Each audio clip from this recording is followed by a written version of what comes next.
Good afternoon, everyone. I am Nika Tawaling, your today's reporter. So, my topic for today is all about maxima and minima from 4.1 exercises number 31.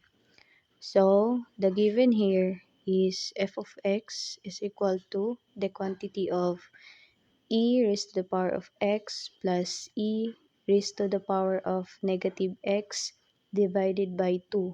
So first, to find the critical points, we find the derivative of the function of f of x is equal to e raised to the power of x plus e raised to the power of negative x divided by 2.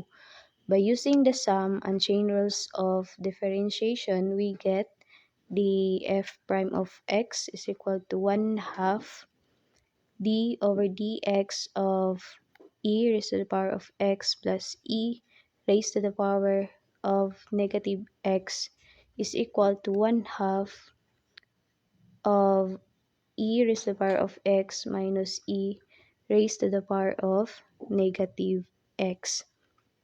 So in step 2, we find the critical points.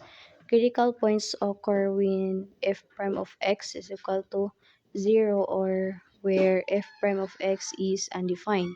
The derivative of f prime of x is defined for all real numbers.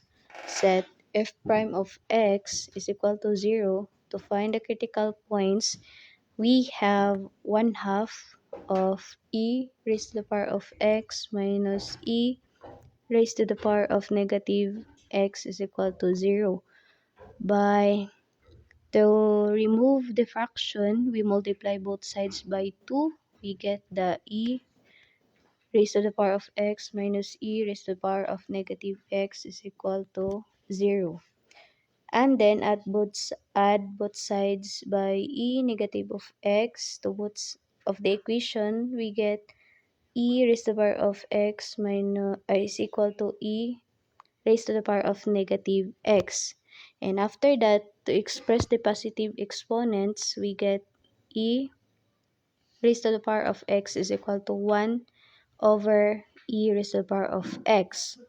So to eliminate the denominator by multiplying both sides by e raised to the power of x, we get the quantity of e raised to the power of x squared is equal to 1. So using the exponent rules, this simplifies to e raised to the power of 2x is equal to 1. And then take the natural logarithm of both sides. We get the natural logarithm of e raised to the power of 2x is equal to natural logarithm of 1. So therefore, we get 2x is equal to 0. By dividing both sides in getting x, we divided it both sides by 2. We get x is equal to 0. Therefore, the critical point is x is equal to 0. And that's all. Thank you.